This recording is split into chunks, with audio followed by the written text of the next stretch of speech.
Salut à tous et bienvenue dans cette nouvelle vidéo sur notre guide complet sur la création d'un jeu type Flappy Bird, donc notre jeu Fly the Bird. Bienvenue aux nouveaux arrivants, bienvenue aux anciens qui peut-être auraient envie de le refaire, bienvenue à ceux qui découvrent la programmation ou ceux qui ont envie de s'exercer et de s'amuser un petit peu à faire un petit jeu. Alors je refais bizarrement un tuto qui était déjà présent sur la chaîne, mais cette fois-ci il va durer 1h30 alors que la fois d'avant il en durait 50. Donc il est peut-être un petit peu plus détaillé, je discute un petit peu plus parce que déjà je suis un petit peu plus à l'aise avec le micro que je l'étais avant. Donc il y a un petit peu moins de blanc, je donne peut-être un petit peu plus d'infos. Et en tout cas ça résout surtout un bug qu'il y avait, j'avais peut-être fait sauter une petite ligne de code au montage et ça a fait s'arracher les cheveux à plus d'un. Je n'avais pas pris le problème au sérieux parce que la plupart du temps quand on avait des problèmes en commentaire on arrivait à les résoudre et il n'y avait pas de souci, on passait à autre chose. Mais là non, là le problème venait de la vidéo, donc autant le refaire. Et puis comme je vous dis, c'est une autre version du coup du guide, cette fois-ci je pense avec un petit peu plus d'expérience et un petit peu plus complet. Alors 1h30 pour programmer quoi? Un jeu complet type Fly the Bird, vous connaissez, jeu addictif avec une seule touche pour démarrer, jouer, recommencer, etc.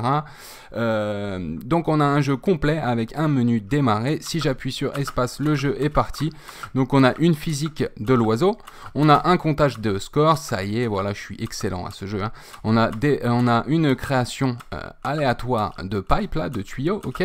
Comptage de score à chaque fois qu'on en passe un, et puis vous voyez qu'ils ont une espèce de petite amplitude aléatoire. Ensuite on a un menu game over si jamais on touche, et puis on peut redémarrer, voilà, directement. Donc ça c'est ce que on aura à l'issue de cette heure et demie de tuto. Voilà un guide bien complet où on apprend à créer vraiment un jeu complet de A à Z, et ensuite je vous ferai d'autres tutoriels, voilà, où on va ajouter la difficulté adaptative et tout ça. Il y avait déjà ça dans la première version, mais on va l'ajouter également ici dans la V2 de ce guide, où ce sera une nouvelle version bien plus améliorée, et puis après on discutera de plein d'autres choses, sauvegarde du meilleur score, exportation du jeu et tout ça. Voilà. Donc j'espère que ce guide va vous plaire. Je vais vous laisser à ce guide sans plus attendre. Et juste pour vous dire que ce guide va rejoindre un cursus complet, je le réexplique pour peut-être les nouveaux qui ne nous connaisseraient pas. Ça va rejoindre un cursus complet sur la Game Master Academy.fr, où vous avez également un guide théorique qui est en production en ce moment. Donc voilà, vous pouvez apprendre sur la Game Master Academy.fr et sur la chaîne YouTube le langage de programmation, l'utilisation du moteur, puis ensuite création de petits jeux sympas comme Space Rock ou Not Fly the Bird, et ensuite des jeux un petit peu plus gros et jusqu'à des gros jeux complets. Vous avez tout ça sur la chaîne et sur le site, c'est en construction. Bon allez, je vous laisse sans plus attendre avec votre guide. Bonne vidéo. Ok, alors c'est parti, notre Fly the Bird va se faire peau neuve. Alors je reprends pour ceux qui peut-être seraient ultra débutants, on va reprendre toutes les bases. Alors on va ici créer un nouveau jeu et on va partir sur un blank game, ok. Vu que c'est moi qui vous donne toutes les ressources, on part sur un jeu vraiment de base. Alors ici vous allez choisir donc où est-ce que vous allez installer votre jeu, ok. Ça a peu d'importance. Moi je vais laisser le directory de base et je vais l'appeler nouveau Fly the Bird. C'est le nouveau, ok. Cette fois-ci sans erreur. Ah, le haut qui déconne, ok, j'écris toujours aussi bien, les claviers sont toujours aussi bien, il n'y a pas de souci. Mais vous allez voir, ça va super bien se passer. Alors, ce qu'on va faire dans un premier temps, on va faire quelques petits réglages de base. Alors déjà, moi je suis sur un PC portable, mais je désactive la navigation PC portable qui est immonde. Ici, vous vérifiez bien à être sur votre machine, ok, pas à être en test ou en gx.game, ok. Voilà, moi je suis sur Windows, sortie MV, tout ça, ça va très très bien. Ensuite, vous allez vérifier à aller ici dans les préférences et à aller dans les paramètres Feather ici et à ce que ce soit bien désactivé, ok. Parce qu'on va peut-être pas respecter toutes les conventions, je le dis assez souvent, mais du coup, ça nous évite d'avoir un espèce de correcteur automatique, ok. Allez, on est sur des bonnes bases. Alors maintenant, je vous ai fourni en description, vous avez tous les liens si ce n'est pas déjà fait pour télécharger les ressources. Donc on a les sprites qui sont vulgairement donc les images. Allez, je vais tout importer comme ça à la racine du projet. Voilà. Et il y a donc la fonte, j'ai une police d'écriture que je vous fournis qui est libre de droit, la VT323, on va l'importer aussi. Ah ben alors. Et non, oui, non, vous l'installez sur votre machine, pardon, ça fonctionne pas comme ça sur GameMaker, pardon, on créera une fonte, mais vous pouvez donc, en double-cliquant dessus, l'installer sur votre machine. Voilà, si vous souhaitez, vous pouvez mettre une police d'écriture qui vous convient mieux, il n'y a pas de souci, ok. Maintenant, comme vous pouvez le voir sur GameMaker, donc, non.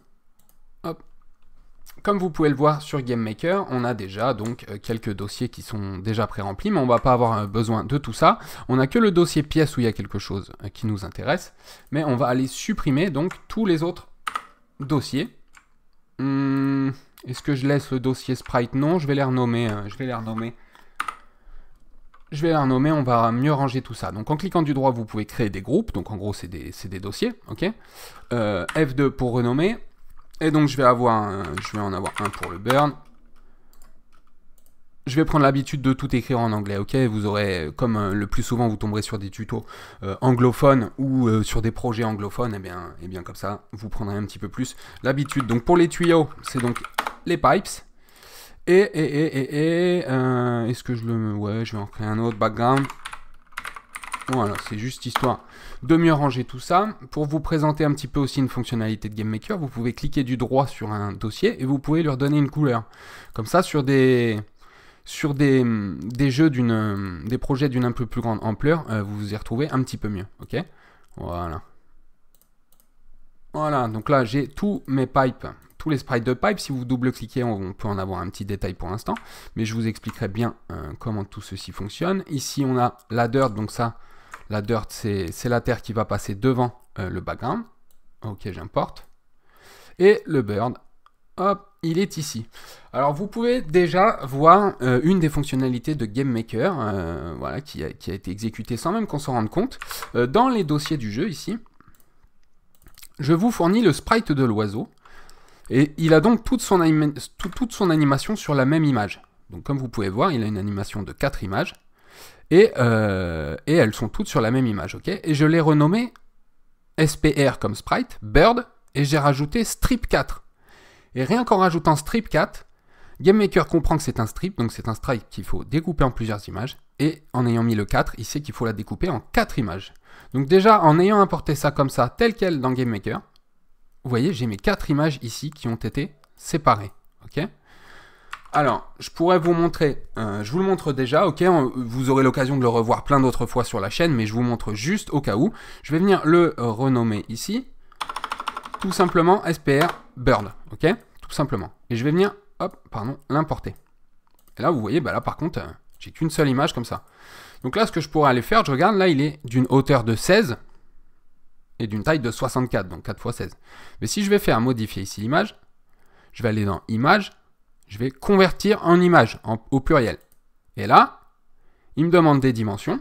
Si je mets en 16 par 16, voilà, là il me dit qu'il n'y a qu'une image, mais vous voyez, elle fit parfaitement. Donc si j'en mets 4 sur la ligne, voilà, il a bien reconnu ça. Donc là, je peux convertir. Et idem, j'ai découpé mon animation, ok. Bon, bah, je vais le renommer, je vais le laisser Sprite Bird comme ça. Donc je vais pouvoir supprimer celui-là. Sinon, si vous avez gardé celui-là, vous le renommez SPR Bird, hein, tout simplement. Sprite Bird. Et si on clique là sur Play, ah ben là par contre il va beaucoup trop vite. Alors comment est-ce qu'on peut régler ça? On va double-cliquer sur le sprite et là on retourne dans l'espace de travail. Et là ici on a le nombre d'images par seconde. Alors je vais mettre 10 pour voir. Ok, c'est peut-être un petit peu lent. Je mets 20, trop rapide. Allez c'est parti, 15, on coupe la poire en deux. Et c'est pas trop mal. Ok, c'est pas trop mal. Bon. Donc on a toutes nos images, on a tout ça, et puis ben, on voit qu'on a ici la room. Alors qu'est-ce que c'est que la room? Eh bien la room c'est notre espace de jeu tout simplement. C'est là qu'on va mettre notre oiseau, nos backgrounds, les pipes et tout ça, et puis c'est là qu'on va mettre du code, de la logique, et que tout va s'exécuter devant nos yeux. Si pour l'instant je lance le jeu, GameMaker, ce fabuleux moteur de jeu, compile tout pour nous. Voilà, il prépare notre jeu à être exécuté, et là mon jeu est exécuté et il tourne. Et là ce que je vois ici, c'est la room qu'il y a ici dans mon jeu, ok. Donc pour l'instant, évidemment, on ne voit rien. Mais donc je vais pouvoir, déjà dans un premier temps, on va paramétrer le background, ok. Donc pour l'instant, il n'y aura pas de code, on va juste paramétrer le background défilant, ok. Alors, le moteur de jeu est quand même fabuleux à ce niveau-là, parce que au niveau de son éditeur, il va nous permettre déjà beaucoup de choses. Ok. Alors déjà, ce qu'on va faire, on va aller sur le layer de background. Si jamais vous n'avez pas la même configuration, ici, en fait, ce qu'il faut, c'est double-cliquer sur l'objet que vous voulez voir ici dans l'inspecteur, d'accord? En cliquant ici sur, voilà, le sprite bird, je vais avoir d'autres choses dans l'inspecteur, d'accord? Et donc là, ce qui nous intéresse, c'est la room, c'est notre pièce. Je vais aller dans le calque de background, comme j'ai dit, et là, il n'y a aucun sprite. Alors, je vais cliquer ici, et je vais pouvoir aller chercher dans mes dossiers de jeu. Je vais prendre le background, et là, vous voyez, bon, il n'est pas à la même taille. On pourrait l'agrandir, mais après, il faudrait agrandir aussi le sprite bird et tout ça. Bon, ce qu'on va faire plutôt, c'est qu'on va adapter notre pièce en fonction, à la hauteur. Alors, je redouble-clique là sur mon sprite, et je vois que sa hauteur, c'est 256. Ok. Bon, je vais faire pareil. Je vais mettre 256 dans ma room. Alors, hauteur 256. Voilà. Bon, ma room est adaptée. Bon, maintenant, est-ce qu'on joue en 16 neuvième ou en 4 par 3? Alors, je vais ouvrir ma calculette. Et donc, si on était en 16 par 9, donc là, il faudrait qu'on divise 256 par 9, ok? Divisé par 9, ça me donne le ratio, 28,44. Donc là, je multiplie par 16 pour avoir 16 neuvième, ok? Donc là, ce ratio se fait x 16. Et j'ai 455,11. Je vais faire on a 256, je vais faire 456. Voilà. Et donc là, on a une pièce en 16 neuvième. Bon, si je clique sur Play, qu'est-ce qui va se passer? Voilà, on a une toute petite fenêtre. Bon. Et en plus, ça ne se répète pas. Alors, déjà, dans un premier temps, on va faire la différence entre la pièce et la fenêtre et la caméra. Donc là, on a réglé les dimensions de la pièce, mais on va aller ici dans les fenêtres et caméras. Et si j'active les fenêtres, que je vais dans la première, donc la fenêtre 0, tout en code commence toujours par 0, ok, 0, 1, 2, 3, 4, je la rends visible, et là vous voyez, bon là j'ai une caméra beaucoup trop grande, parce qu'elle était en fait réglée sur les paramètres de la pièce de départ. Donc là, on va la faire zoomer sur notre pièce entière, donc on va dire que notre caméra est de 456 par 256. Hop, pardon. 256. Voilà, ok. Donc là, notre caméra, en fait, elle est resserrée. Elle est bien resserrée sur notre pièce. Et par contre, la fenêtre, vous voyez, est plus grande. Alors, qu'est-ce qui se passe si je lance déjà? Voilà, vous voyez qu'on a une fenêtre au ratio 16 neuvième et qui zoome bien sur notre pièce qui est beaucoup plus petite. Ok. Bon, pour l'instant, je vais pouvoir rester comme ça au niveau de la taille de la pièce. Je l'agrandirai peut-être la fenêtre, je veux dire, plus tard. Mais pour l'instant, je vais rester comme ça. Alors maintenant, ce que je vais faire, c'est que je vais retourner sur mon sprite de background. Je reclique ici. Et vous voyez que j'ai ici une option mosaïque horizontale. Hop, donc déjà, j'ai une répétition horizontale qui va se faire. Et maintenant, en plus de ça, je vais avoir des vitesses. Alors, on a des vitesses sur l'axe X ou l'axe Y. Comme vous voyez ici, dans ma pièce, ici, j'ai, hop, si je mets tout le coin en haut à gauche, vous voyez ici que j'ai deux règles. Une règle en haut et une règle sur le côté. Qui part à 0, d'accord? Donc on est au pixel 0 ici, 0 en X et 0 en Y. L'axe X, c'est l'axe horizontal. Si vous vous rappelez un petit peu des diagrammes et tout ça qu'on faisait quand on était gamin à l'école, ou si vous y êtes peut-être encore en plein dedans, eh ben, vous vous rappelez de l'abscisse et des ordonnées. À part que le souci quand on fait des graphiques, c'est que ça part d'en bas. Okay, donc là, ça va être peut-être un petit peu contre-intuitif. Donc là, le 0, 0 est en haut à gauche. Et donc si on ajoute de la valeur en X, on va vers la droite. Si on ajoute de la valeur en Y, on va vers le bas. Donc là, si je veux par exemple que mon oiseau, là, il sera ici, et donc, c'est pas lui qui va bouger. On va être comme dans Mario, c'est le background à l'arrière qui va bouger, d'accord? Et bien là, je vais vouloir que ce background donc, ait une vitesse vers la gauche. Il se défile comme ça, pour qu'on ait l'impression que notre oiseau va vers la droite, ok? Donc, je vais lui donner une vitesse en X, parce que je vais pas vouloir qu'il bouge verticalement, seulement horizontalement. Et donc, si je lui donne une vitesse positive, il va aller vers la droite, c'est pas ce que je veux. Donc là, je vais lui donner une vitesse de moins 1 en X, ok? Oh, pas un décalage, pardon, une vitesse. Et là, si je lance le jeu, eh bien, vous voyez, on a déjà un défilement qui se fait. On a un défilement horizontal et infini, vu qu'on a activé la mosaïque. Et donc, déjà, on a notre scène de jeu qui est prête, qui est quasi prête. On va rajouter par contre un autre élément, un autre calque de background par-dessus. Ok. Alors on peut les raisonner, on peut les renommer. Alors moi je vais mettre BG underscore city. Ok, c'est la ville qu'on voit derrière, ou j'aurais pu mettre sky, le ciel, ok. Et là, ça va être BG dirt, comme la terre, ok. On renomme tout ça, comme ça on s'y retrouve bien. J'ajoute un sprite, background, SPR, dirt. Ok. Et donc là, vous voyez, il se place bien par-dessus. Là, je vais ajouter une mosaïque également horizontale. Et donc, comment ça se fait qu'il se cale super bien? À mon avis, voilà, le gars qui nous a fait, la personne qui nous a fait les assets, vous voyez, on nous a fait un sprite de 256 par 256. Donc, comme on s'est adapté à celui-là, eh bien, ça s'adapte à l'autre aussi, il n'y a pas de souci. Ok. Donc, je vais lui donner aussi une vitesse, mais je vais essayer de voir si un parallaxe serait sympa. Alors, je lui donne une vitesse double, et c'est pour voir si c'est sympa. Je ne me rappelle plus. Ouais, c'est assez sympa, ok. Donc, comme c'est au premier plan, on le voit se déplacer un petit peu plus vite, et ça donne un effet assez cool. Bon, ben ça, c'est super. Donc déjà, à cette étape-là, on a notre scène de jeu qui est prête. Donc maintenant, on va pouvoir placer notre oiseau. Et plus tard, après, on rajoutera les pipes qui vont apparaître. Ok. Bon, allez, c'est parti, on va rajouter l'oiseau. Mais là, ça va pas être simplement un sprite que je vais rajouter. Parce que ces images-là, je ne peux pas écrire de code dedans. Je ne peux pas leur donner de la logique. Je leur en ai donné un petit peu ici, ok. Mais on se limite à ça. Non, là, il va falloir que je crée un objet. Ce sont les objets qui lisent du code. Okay, donc ici, dans ce dossier, je vais créer un nouvel objet. Je vais l'appeler obj pour pouvoir le retrouver dans mon code plus tard. Underscore bird. Vous comprendrez plus tard pourquoi. Et là, on va pouvoir ajouter des événements. Les événements, c'est à quel moment est-ce que je vais exécuter du code. À la création de l'objet, à sa destruction, etc., etc. Je vais vous expliquer tout ça. Ok. Et cet objet-là, je vais pouvoir lui attribuer, comme vous voyez, un sprite. Si déjà je lui donne mon sprite bird, que je redouble-clique ici dans la pièce. Déjà là, si j'essaye de le mettre là, je vais avoir un souci. Vous voyez, j'ai une croix. Ah, j'ai un souci. Cet actif, donc cet asset, ne peut pas être appliqué ne peut être impliqué qu'à un calque d'instance. Ok. Et vous n'avez pas sélectionné pour le moment.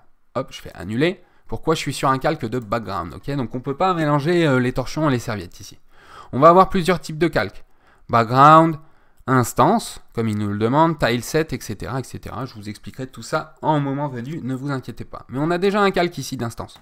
Les instances, c'est quoi?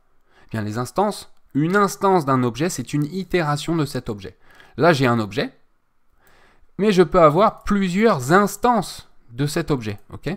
Là, j'ai un seul objet bird, mais j'ai 3 instances de l'objet bird. Ok. On verra plus tard aussi voilà, les différences entre les instances et à quel point c'est important. Ok. Donc là, je vais les supprimer. Je suis sur mon calque d'instance. Et moi, j'aime bien le renommer i underscore main, comme le calque d'instance principal. Main, ça veut dire principal en anglais. Ok. Donc là, on est sur le i main. Et déjà, si je lance le jeu maintenant, eh bien, regardez, j'ai automatiquement l'animation qui se fait de notre oiseau parce que je lui ai attribué à cet objet un sprite qui est une animation, ok. Bon, ben là, c'est tout ce qu'on a fait sans coder. Maintenant, le reste, ça va se passer par le code. Il va falloir qu'on donne une gravité à cet oiseau et qu'on puisse le faire sauter. C'est le seul gameplay qu'on a, mais c'est là où on ajoutera toute la complexité. Est-ce que notre gravité va être plus ou moins complexe, ok. Mais déjà, on est super bien parti. Alors maintenant, on va rajouter une petite gravité à cet oiseau et après on pourra le faire sauter. Alors, pour ceux qui ne me connaisseraient peut-être pas, j'aimerais vous dire que je suis plutôt adepte de la pratique que de la théorie à foison. Ok, donc là, comme on va commencer à attaquer le code, je vais surtout vulgariser un maximum. Et peut-être qu'il y a des concepts dans la seconde qui vont vous échapper, mais vous inquiétez pas, on va en reparler soit dans la vidéo, soit sur la chaîne, d'accord? Mais je veux pas vous embrouiller l'esprit avec des tonnes et des tonnes d'infos et de théories. On va surtout pratiquer, et c'est en pratiquant et pratiquant au fur et à mesure qu'on va voilà, comprendre vraiment tous les tenants et les aboutissants. Ok, donc là, pour coder, comment ça se passe? On va double-cliquer sur notre objet. Et c'est à partir de là qu'on va lui dire, eh bien, à quel moment est-ce qu'on va exécuter du code? Alors, on a 3 types d'événements dont on va se servir le plus souvent. Un événement de création, un événement d'étape, oh là là, je mets une alerte, je dis étape et je ne le fais pas. Supprimer, hop, un événement d'étape, étape, et un événement de dessiner. Hop, alors là, je vais faire un petit coup de F12, je vais vous zoomer un petit peu tout ça. Et alors, la différence entre créer et étape, c'est qu'ici, je vais pouvoir exécuter du code, ok? Par exemple, un show debug message, qui est une fonction de GameMaker qui me permet d'écrire un message en console ici, pendant le jeu, ok? Donc là, je vais vouloir écrire notre objet bird, je vais vouloir qu'à sa création, il nous montre un message, donc là, une chaîne de caractères, ça s'écrit entre guillemets comme ça, et il va dire « Bonjour tout le monde ». Ok, je finis mon instruction par un point virgule, et bien là, je vais lancer mon jeu. Donc, quand je vais lancer mon jeu, GameMaker va reconnaître que j'ai une pièce principale ici, il va la lancer. Cette pièce, au lancement, va savoir que j'ai placé un objet dedans, il va le lancer, et cet objet, à sa création, va exécuter ce code. Ok? Alors, pour vérifier ça, je vais lancer ça. Hop! Et là, GameMaker m'a donné plein d'infos. Plein d'infos au lancement, ok? Combien de temps, combien de mémoire ça a utilisé, etc. Tout ça, on en parlera tout au fur et à mesure du cursus sur la chaîne. Mais là, vous voyez que j'ai un bonjour tout le monde qui s'est glissé là. Eh bien, ça, c'est donc le code qui a été exécuté à la création, ok? Là, je vais pouvoir hop, copier-coller toute cette ligne. Et là, si je mets un 2 ici et un blabla ici, ok? Si je relance, vous allez voir que ce code s'est bien exécuté dans l'ordre, ok? Ça peut paraître évident pour certaines personnes, mais ça a toute son importance dans la logique qu'on va vouloir donner au jeu, à notre jeu après, ok? Et à nos instructions. L'ordre des choses a une importance, ok? Donc si jamais je viens remettre mon blabla en haut, voilà, si je relance, voilà, vous allez voir que l'ordre a changé. Donc vous verrez plus tard que l'ordre a vraiment son importance. Et maintenant, allez, je supprime tout ça. Hop, et là, je vais faire un CTRL X pour le garder. Mais donc, j'ai plus rien dans mon créé ici. Hein. Je n'ai plus rien. Et là, je le mets dans étape. OK? Et là, je lance le jeu.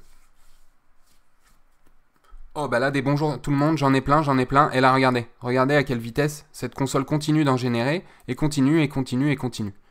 Eh bien, parce que étape, c'est calculé à chaque frame de notre jeu. OK? Ce code-là, tout le code qu'on va écrire là-dedans, quelle que soit sa longueur, va être exécuté dans l'ordre.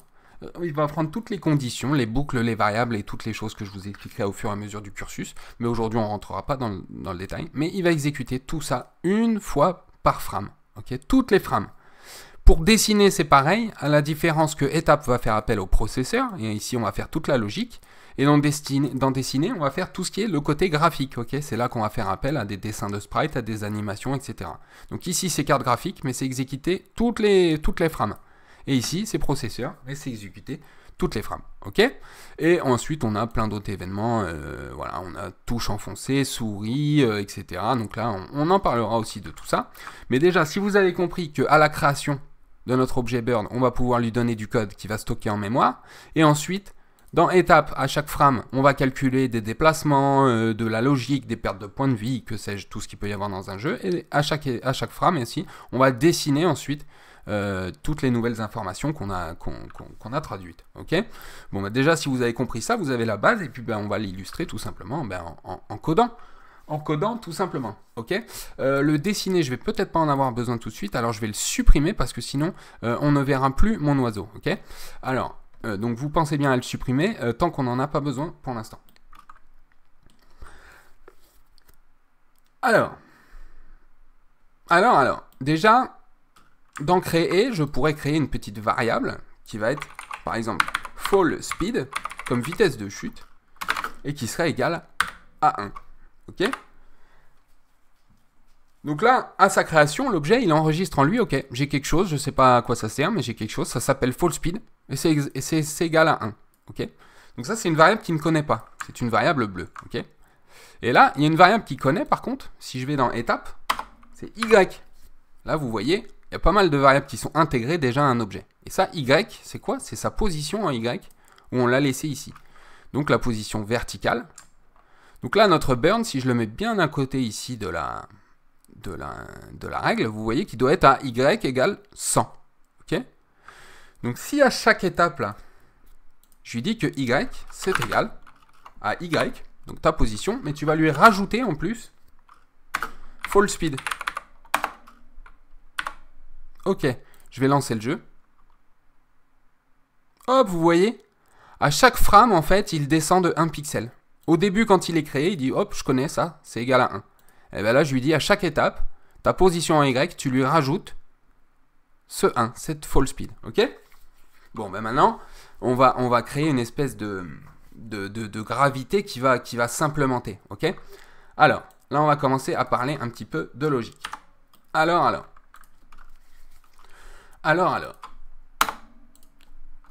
Là, je vais mettre un commentaire. Si jamais vous ne savez pas ce qu'est un commentaire, en fait, c'est une ligne de code qui ne sera pas exécutée. C'est pour nous y retrouver, pour nous organiser. Et sinon, je vous renvoie sur la formation Game Maker Language pour en savoir plus. Ok, je vous mets tous les liens en description. Donc là, ça va être tout ce qui va être fall gravity. Ok. Alors, au début, il va avoir une fall speed à 0. Au début, il ne va pas tomber. Ok. Mais il va y avoir justement une fall gravity qui va être égale à 0,4. Ça, on la rajoutera à chaque frame à notre fall speed. Donc, à la frame d'après, il sera 0,4. La frame d'après, 0,8, puis 1,2. En fait, il tombera de plus en plus vite. Ok? Mais on ne veut pas qu'il tombe d'un seul coup à 100 pixels d'un seul coup. Donc, on va faire une max fall speed pour vérifier qu'il ne dépasse pas cette vitesse de chute. Ok? Et max fall speed, on va mettre à 6, je ne sais pas, ok? On va mettre à 6. Maintenant. Ici, là, ça va tout le temps être plus égal, on va lui rajouter fall speed, ok? Alors, il y a une manière un petit peu plus élégante d'ailleurs de le dire, donc au lieu de dire y est égal à y plus fall speed, pardon, c'est y est plus égal à fall speed. Tu prends y et tu lui rajoutes fall speed, ok? Mais là, à la création, on lui dit que fall speed, c'est égal à 0. Alors, si je lance, là, j'ai plus rien. On lui rajoute 0 à chaque frame, donc il bouge pas. Ok? Maintenant, en plus de lui rajouter ça, on peut dire que fall speed est plus égal à la gravité. Ok, je relance le jeu. Hop! Vous voyez d'un seul coup la chute? Et en fait, ce code est répété en boucle. En boucle, à chaque frame. Première frame, tu lui rajoutes 0. Ok, mais c'est égal à 0,4. Deuxième frame, tu lui rajoutes 0,4. Et après, il sera égal à 0,8, etc., etc.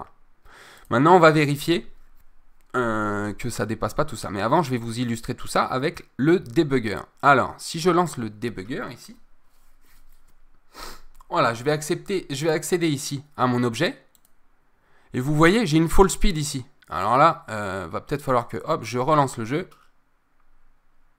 Hop, vous voyez, fall speed, vous voyez à quel point elle augmente. Donc ça, c'est le debugger, on en parlera un petit peu plus en détail. Mais donc dans le debugger, vous accédez à toutes les variables et les instances et tout ça qui peuvent vous aider à débugger, à trouver justement les infos de votre jeu pour savoir si tout se passe bien ou pas. Donc vous voyez, on a une fall speed qui arrive là, vous voyez, on laisse le jeu tourner. Donc ça arrive à des centaines et des centaines de pixels de vitesse. Donc là, notre oiseau, on ne le voit pas, mais il est très très loin en bas. Et ça, Game Maker, il est en train de générer le jeu et tout ça, il est en train de générer une pièce pour pouvoir calculer les déplacements de l'oiseau. Ça ne va pas du tout, ok?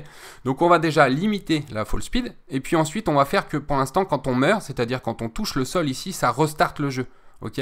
Et comme ça nous évitera de générer tout ça pour rien. Et ensuite on passera à la suite. Alors, je quitte mon debugger, j'ai tout arrêté, j'arrête tout, hop, ici, on est parfait. Et donc là, à chaque étape,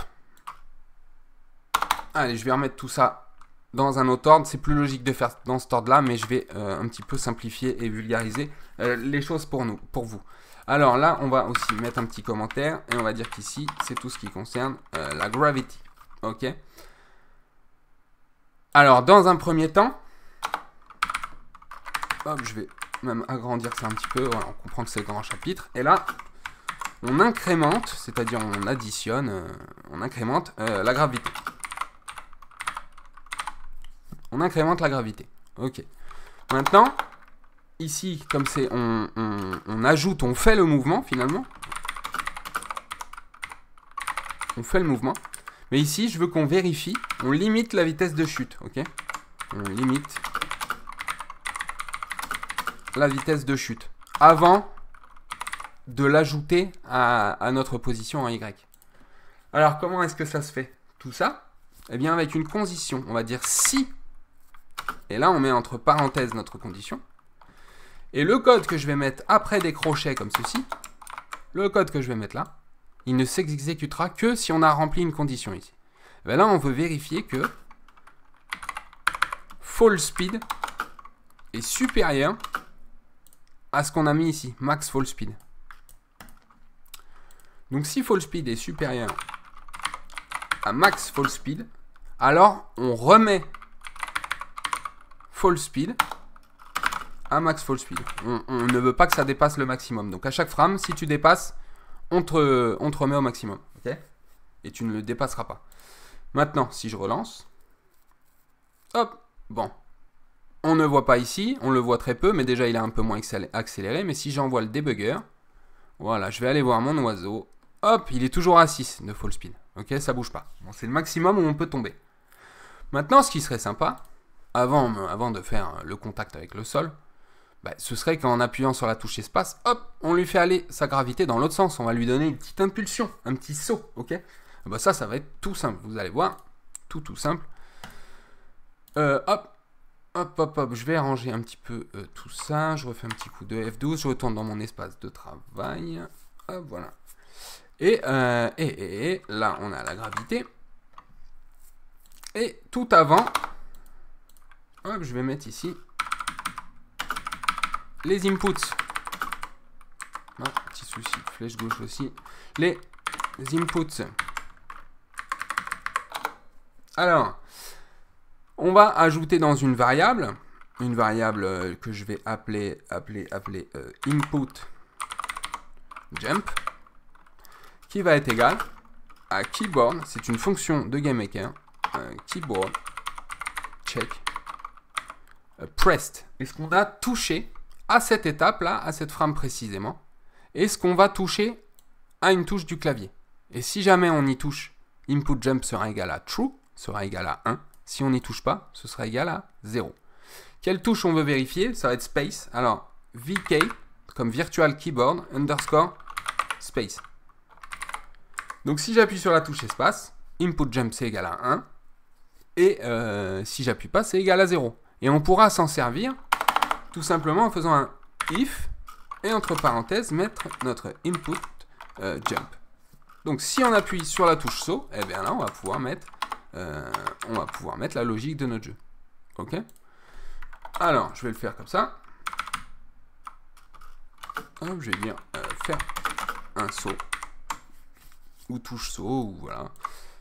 J'essaie de vulgariser au maximum. Et donc, si jamais on appuie sur input jump, alors ce que j'aimerais bien, c'est donc renverser la fall speed, en fait, finalement. Que ce soit inversé.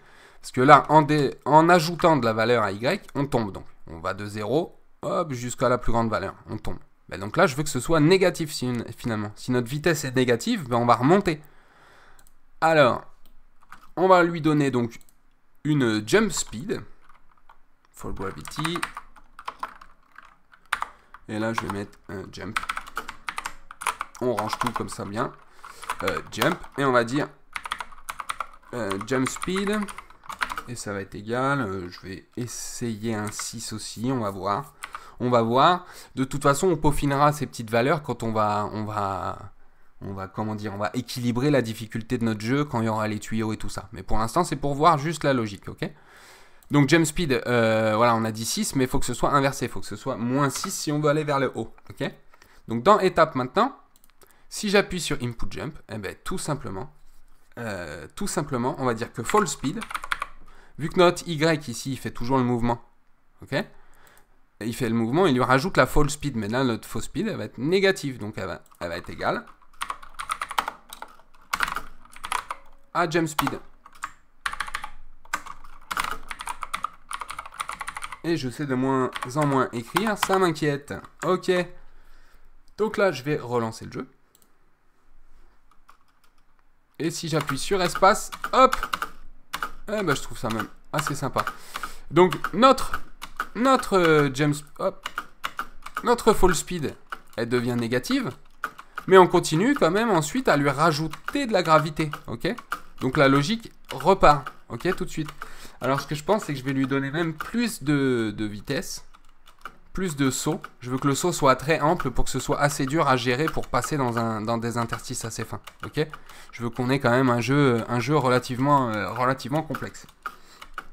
Alors, parce que c'est tout ce qui fait le sel de Flappy Bird, hein, c'est qu'il n'y a qu'une touche, mais la physique est assez dure. Alors, on va essayer de rajouter de la jump speed. Je relance. Et il devrait sauter plus haut avant de retomber. Hop, vous voyez? Voilà. Et après, vous pouvez rajuster encore cette difficulté en enlevant ou en rajoutant de la gravité. Je peux la mettre à 0,5 déjà. Voilà. Ok. Bon, bah déjà, vous voyez, on a quelque chose... Enfin, vous sentez que c'est assez complexe. Donc, on verra tout ça. Là, ce que j'aimerais faire juste... Allez, là, on va aller dans le dessiner. Du coup, on va en avoir besoin. J'aimerais que la rotation de mon oiseau soit faite en fonction... Vous voyez, qu'il pointe le bec vers le haut s'il va vers le haut et qu'il le pointe vers le bas s'il est en train de tomber. Ok, ça va être un petit peu plus sympa parce que là, il est tout raide. Il est tout raide. Alors, hop. Là, on va aller dans dessiner. C'est bien mieux. Je vais juste ajouter un événement de dessiner. Et là, rien que ça, si je lance le jeu, qu'est-ce qui se passe? Je ne vois plus l'oiseau. Pourquoi? Parce que GameMaker se dit, ok, normalement j'ai une fonction de base qui me permet de dessiner le sprite que tu as mis là dans ton objet. Ok, tu lui as attribué un petit sprite, je le fais. Ok. Mais là, le fait que tu ajoutes un événement dessiné, ok, bon ben, tu prévois de faire des choses plus complexes que ça. Donc allez, il va, je te laisse faire. Donc là, il ne dessine plus rien GameMaker pour nous. Il dit, ah vas-y, donne-moi les arbres. Donc là, si on voulait tout simplement dessiner son sprite qu'il a en index, le sprite que je lui ai mis là, ok, eh bien, il faut simplement faire un draw self. Fonction de GameMaker, dessine-toi le sprite que tu as en toi-même, ok. Ça peut paraître assez spécial au début, la première fois qu'on voit ça, mais en fait, non, c'est tout simple. Donc là, vous voyez, on l'a revu, il est bien là. Mais non, parce qu'on peut dessiner plusieurs sprites. On pourrait, là, on est sur un simple Fly the Bird, ok. Mais quand vous allez dessiner votre RPG, vous allez peut-être avoir votre personnage sans armure, et dessiner par-dessus un sprite d'armure, et par-dessus un sprite d'épée, etc., etc., ok. Donc là, on lui précise de se dessiner tout seul. Et il a des variables en lui qui sont assez intéressantes. Alors, on va avoir, par exemple, image index. Ça veut dire à quel frame on est, quel frame de ton animation, là, sur les 4 images que tu as dans ton oiseau, tu as laquelle en ce moment. Donc ça pourrait être intéressant. Et ensuite, on va avoir image angle. Moi, c'est ça qui m'intéresse aujourd'hui. La rotation de l'image. Donc, de base, là, elle est égale à 0. De base, ok? Donc, tu ne la tournes pas. Elle est dans sa position de base. Maintenant... Dans l'étape, quand on va vers le bas, il va pointer le nez vers le bas. Ok. Et quand on va vers le haut, il va pointer le nez vers le haut. Donc là, sa vitesse sera négative quand il va vers le haut. Mais le problème, c'est que nous, quand on va ajouter... Là, si je mets un image angle est égal à 90, regardez. Donc j'ajoute de la valeur. Hein. Et bien, en ajoutant de la valeur, c'est un peu contre-intuitif. Hop. Vous voyez, il pointe vers le haut. Donc en fait, quand je tourne, quand j'ajoute... de la valeur, il tourne dans le sens contraire des aiguilles d'une montre. D'accord. Donc finalement, quand nous on va en moins Y, il faut qu'on ajoute de la valeur à image angle. Et quand on va en plus Y, qu'on tombe, mais on enlève de la valeur à image angle. Ok. Donc image angle, déjà, je vais dire donc, que c'est égal à moins, donc l'inverse de fall speed. Pour voir. Juste pour voir. Eh, ça marche un petit peu. Vous voyez? Ça marche un petit peu. Le problème, c'est que fall speed, c'est égal à 6. Donc, en fait, quand vous lui rajoutez 6, ben, ça fait 6 degrés. C'est pas énorme sur un cercle à 360. Donc, on va peut-être multiplier par 3 ou 4. Pour voir. Ouais, c'est sympa. C'est sympa. Mais alors, je vais encore en rajouter un petit peu plus pour que vous voyez d'où vient le défaut. Je sais pas si vous voyez, mais il se déplace très mal. Il rotate très mal. Hop. Oh là, vous voyez? Il y a un souci là. Il y a un souci, il tourne pas du tout. C'est pas du tout comme s'il tournait par rapport à son centre. Ah. Alors pourquoi? Alors, on va aller voir son sprite. Ah, là, il y a une donnée qui m'intéresse. C'est l'origine. 0, 0. Donc, en haut à gauche. Et elle est là. Vous voyez, c'est ça sur quoi je peux influer. Ah. Et à quoi sert cette origine? Eh bien, mon objet bird, là, dans la pièce, il a une position précise. Il a une position précise.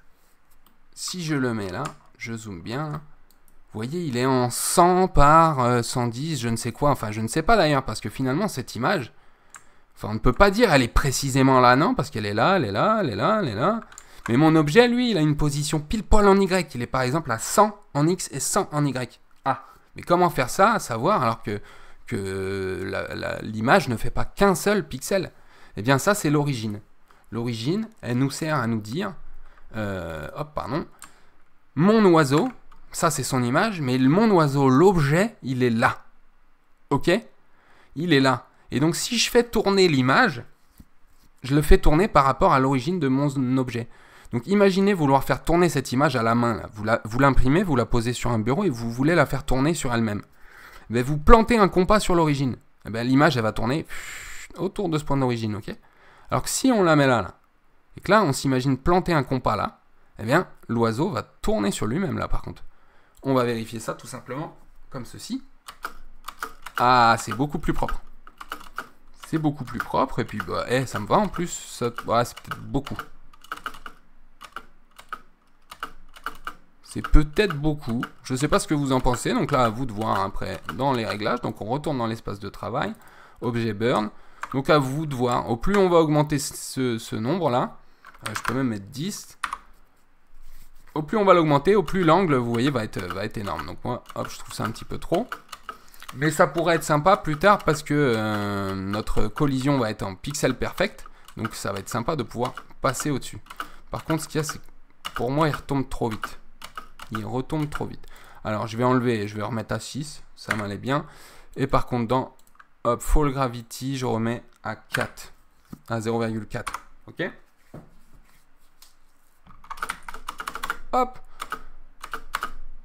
Voilà, comme ça, il y a plus d'amplitude. Et comme le saut est plus haut, il faudra faire attention à la fois à ne pas retomber trop vite, mais à la fois aussi à ne pas toucher en haut. Bon, on verra bien ça. On verra bien ça, mais on est quasi prêt. Hein. On est quasi prêt. Ce qu'on va faire, c'est qu'on va détecter une collision déjà avec le sol. Et on va pas faire de game over et tout ça, on va faire restart le game directement dès qu'on perd. On attendra d'avoir fini le jeu pour pouvoir faire un menu start et game over. Okay, donc là, je vais ajouter un objet collision, tout simplement. Alors, comment ça se passe? Comment ça se passe? Hop, je vais recréer un nouveau groupe. Je vais l'appeler Collisions. Dedans, je vais créer un objet et je vais créer un sprite pour pouvoir le voir. Alors, ce sprite que je vais appeler SPR Collision. Je vais lui donner une petite couleur transparente, juste pour pouvoir le voir en jeu, et après on le rendra invisible. Je le mets en rouge, je clique ici, je lui mets un alpha à la moitié, et c'est parti. Hop, j'ai mon sprite Collision qui est prêt. Je vais sur mon objet, je le renomme lui aussi, obj underscore collision. Et je lui attribue, bien entendu, ce sprite. Ok. Là, l'origine, peu importe. Peu importe. Mais je vais aller dans ma room. Et je vais créer un calque exprès. Un calque d'instance, puisque c'est un objet. Donc je crée un calque d'instance. Peu importe qu'il soit en dessous, au-dessus, ça, il n'y a pas de souci. Je peux le renommer i underscore collisions. Et là-dedans, je vais pouvoir placer mes objets. Alors, hop, comme vous le voyez, ça s'adapte à la grille ici. Alors, on peut ici le décocher. Voilà, je vais venir là. On s'en fiche que ça déborde en bas, mais c'est pour que ce soit un petit peu plus propre. En revanche, ici, je vais le mettre au pixel près en haut. Voilà. Et hop, là, je vais bien l'agrandir jusqu'au bout. Et encore, quoique. Il n'y a pas besoin, vu que notre bird va forcément tomber là. Il n'y a pas de raison qu'il ait de collision là-bas ou quoi. Donc, ça sert à rien que ça fasse tout le bord. Ça pourrait techniquement être juste là où il y a ma souris. Il n'y a pas de souci. Il n'y a pas de souci. Alors là, si je lance le jeu, je vais le voir, cet objet. Ok, cool. Là, je le vois. Ok. Mais l'intérêt de l'avoir mis sur un calque séparé, c'est qu'ici, je vais pouvoir le rendre invisible et la logique sera quand même là. Pour l'instant, je vais le laisser visible pour le debug. Ok. Alors, hop, je quitte mon jeu quand même pour pas qu'il s'affole. Et alors, tout simplement, dans l'objet burn, je pourrais ajouter un événement ici de collision. Alors, je pourrais aller ici dans collision, voir collision, voilà.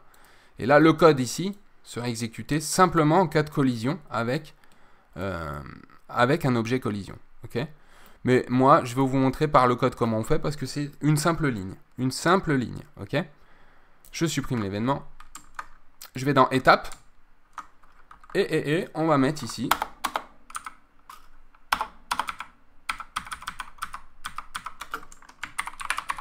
Game over. Eh ben, game over. Et game over. Quelle est la condition pour game over? Eh bien, si je touche un objet collision. Eh bien, allez, c'est parti. Si place underscore meeting. C'est ça la fonction dans GameMaker qui permet de voir en fait si je rencontre un objet à un endroit, tout simplement. Donc là, il va me demander, cette fonction me demande 3 arguments. Quel endroit en X, quel endroit en Y, et quel objet tu veux vérifier. Eh bien, ma position en X, à ma position en Y. S'il y a un objet collision, vous voyez l'intérêt de bien les appeler. Je tape juste objet underscore, et là j'ai tous mes objets qui ressortent, ok. Regardez, hop, objet burn, objet collision. Ok, d'où l'intérêt de bien les appeler aussi. Et les sprites, après, vous cherchez un sprite, vous faites spr underscore, et hop, vous avez tous vos sprites. Ok, voilà, tout l'intérêt est là. Donc, si jamais à ma position il y a un objet collision, c'est qu'il y a un souci. C'est qu'il y a un souci. Alors là, il se passe quoi? Eh bien, on aura une logique de game over et de menu, etc. Mais là, pour l'instant, on va simplement faire un game underscore restart. Et je relance le jeu. Hop, vous voyez, à chaque fois que je touche, le jeu recommence. Donc là, pour l'instant, c'est pour nous, pour le debug, pour savoir. Et comme ça, le jeu recommence et on n'a pas notre oiseau qui se retrouve à 10 000 pixels en dessous. Et voilà. Et ça nous permet déjà d'avoir une première logique de collision. Okay, on appliquera la même pour les pipes plus tard. Eh bien, c'est ce qu'on va faire maintenant. On va commencer à faire apparaître tous ces tuyaux. Mais avant, je vous montre, hop, l'intérêt de l'avoir mis sur un autre calque. Je le rends invisible. Je relance mon jeu. On ne le voit plus. Et pourtant, j'ai quand même une rencontre avec cet objet. J'ai quand même un contact. Ok. Bon, je ne sais pas ce que vous en pensez, mais pour l'instant, il a une bonne base. On a cet oiseau assez mimi là qui bat des ailes et qui est prêt à passer, on ne sait pourquoi, un maximum de tuyaux. Alors, c'est parti. On va faire ça tout de suite. Alors, pour les tuyaux. Ce qu'on va faire pour l'instant, c'est qu'on va faire un seul objet. Donc, je vais cliquer ici et créer un objet. On va l'appeler objet obj pipes. Et je vais lui donner un des sprites qu'on va avoir ici. Ok. Alors là, on va avoir ce même problème d'origine. Ok. Si je lui donne par exemple le sprite blue. Ok, comme ceci. Si je vais dans ma pièce ici. Et que je veux le rajouter. Oh, pardon, il faut que j'aille dans le e-main ici. Si je vais le rajouter, là, vous voyez, sa position est considérée comme étant en haut à gauche ici. Ok. Et nous, on veut que ce soit au milieu. Là. Alors, ce que je vais faire, hop, je vais aller le placer au milieu. Donc, 512, ça va être 256. Donc, 16 par 256. Ok, là on est bien au milieu. Et donc si je retourne dans la room là, hop, vous voyez, voilà, il s'est déplacé tout seul. Donc ce que je vais faire, c'est que je vais aller le faire donc dans tous les pipes comme ça. Ok.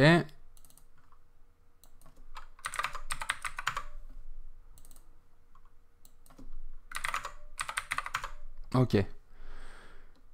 Alors, je vais juste paramétrer là pour l'instant ce pipe. C'est-à-dire, je vais l'appeler pipe tout simplement. Pour l'instant, on va juste paramétrer un seul objet ici dans la room. Là, on va aller voir son déplacement. Ok. Mais après, ce qu'on va faire, c'est qu'on va créer un objet qui va les générer, à une intervalle régulière. Ok. Donc là, pour l'instant, ce pipe, ce qu'on va faire, c'est qu'on va lui donner la vitesse qu'on avait là, par exemple, pour notre terrain. Ok. C'était 2. On se déplaçait, là je vous rappelle, si je retourne dans ma room, Dans le calque de background, voilà, il avait une vitesse de -2 en X. Ben, c'est ce qu'on va faire là pour notre pipe. Si jamais je vais dans l'objet pipe ici, je vais ajouter à sa création, on va déclarer qui va avoir une vitesse horizontale, donc horizontal speed, hspeed, est égal à -2. Ok, il se déplace horizontalement de 2 pixels vers la gauche. Si je lance le jeu là, voilà, ça compile. Et donc j'ai bien, voilà, mon pipe qui est créé et qui avance du coup. Hop, je vais restart en tombant comme ça. Voilà, il avance à la même vitesse que le terrain. Est-ce qu'on le met devant? Est-ce qu'on le met derrière? Ça c'est à vous de voir. Moi je vais le laisser devant comme ça. Ou je vais essayer peut-être de le mettre derrière. On va voir. On va voir, ça c'est à vous de voir. Je vous montre comment est-ce qu'on va faire. Eh bien on va tout simplement mettre la dirt là devant notre calque où il y a nos oiseaux et tout ça. Donc là ça fait un petit peu moche ici à l'aperçu, mais par contre quand je relance on verra pas cette partie là. Et donc là voilà, les pipes sont derrière. Bon, à vous de voir, moi je vais le laisser devant, je trouvais ça un petit peu mieux, je ne sais pas, ça c'est au goût de chacun, ok.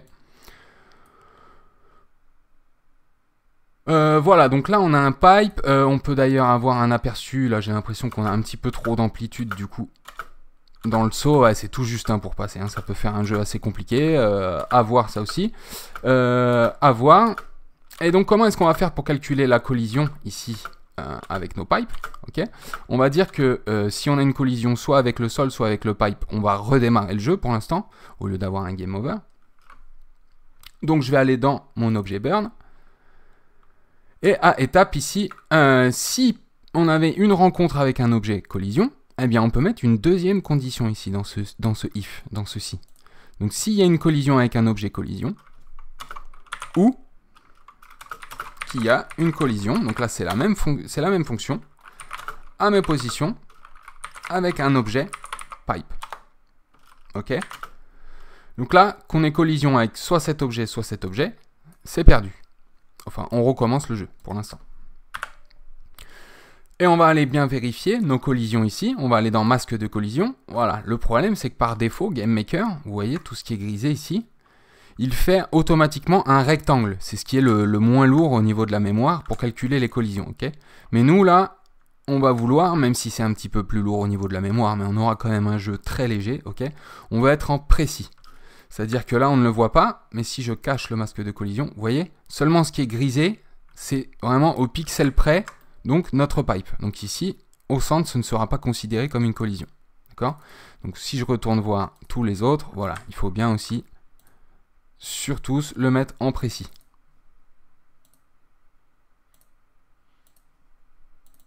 Ok. Masque de collision, précis. Et là, on va aller voir le sprite de l'oiseau. Si je fais pareil, voilà, vous voyez, automatiquement, en fait, il fait un rectangle qui prend toutes les images. Vous voyez, il prend au maximum. Donc même si sur cette image-là, ici, là, j'ai de la collision. Pourquoi? Parce que à cette image-là, hop, j'en aurai. Ok. Donc là, nous, on veut précis également. Sauf que là, bah, c'est pareil, il a fait précis sur toutes les images. Il a fait un total de toutes les images. Donc là, on va faire précis par image. Voilà, il va calculer à chaque image les collisions. Alors ça, c'est assez, ils disent lent, ok, parce que c'est assez lourd pour le processeur de calculer tout ça. Mais on a quand même un jeu avec 5 sprites, très peu de code, donc il n'y a pas de souci, ok. Il n'y a pas de souci. Après, ça peut poser des soucis d'optimisation sur des gros projets. Mais là, pour l'instant, donc on a une collision au pixel près de notre oiseau et de nos pipes. Alors, on va aller tester ça en jeu. Je vais essayer de le passer. Ok, ça passe. Et je vais essayer de voir si on a donc bien... Oh ben, maintenant c'est que je vais pas réussir à le rater. Ok. Sur le coin, là, je l'ai touché. Voilà, je le touche en haut. Ok, on voit qu'on a des collisions qui fonctionnent bien. Ça marche bien, c'est nickel. Ok, hop, j'essaie de le repasser. Du coup, on va peut-être mettre un petit peu moins d'amplitude au saut parce il saute très haut et c'est assez complexe. Ou alors, je lui rajoute plus de gravité. Ça, c'est à voir. Ça, c'est de la bidouille. Hein. On va le faire tout au long. Ah ouais, jump speed, c'était à -8. Ce qu'on va se faire, c'est qu'on va mettre un -6. Je vais le laisser là à 0,4. On va voir. Ouais, voilà. Pour le coup, ça risque d'être un petit peu trop facile. Hop, 0,3.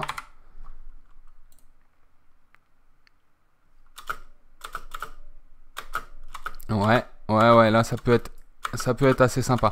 Et après, vous verrez, on aura une difficulté adaptative. De toute façon, il y a quelques petits dixièmes, petit à petit, on marquera des points en passant des pipes.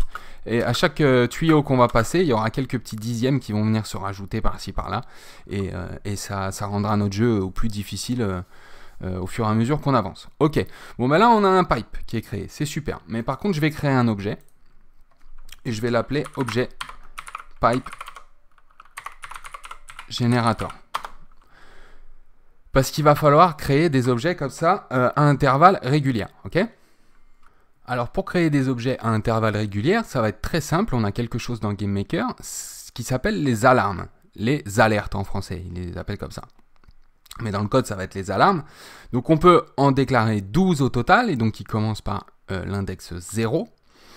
Et ces alertes, ces événements-là, le code va être lu ici, en fait, quand on le veut. On va pouvoir déclencher ça à un moment particulier.